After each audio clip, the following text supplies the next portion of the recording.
HTML tags are the building blocks of web pages. They are used to define the structure and content of a web page. An HTML tag consists of the following parts: opening tag. This is the beginning of the HTML tag and is enclosed in angle brackets, less than and greater than.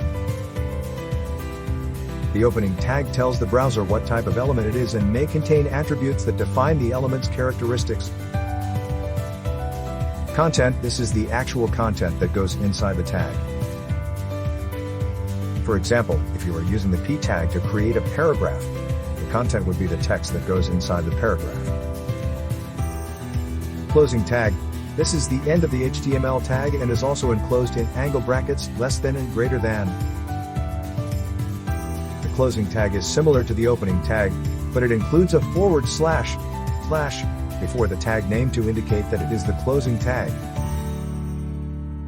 Here's an example of a basic HTML tag anatomy. Tag name attribute equals value greater than content goes here / tag name. In this example, tag name represents the name of the HTML tag, attribute represents an optional attribute that modifies the behavior of the tag, and value represents the value of the attribute. The content goes here is the actual text or other elements that will be displayed on the page. It's important to note that not all HTML tags require a closing tag. Some tags, such as the end tag, are self-closing and don't require a closing tag.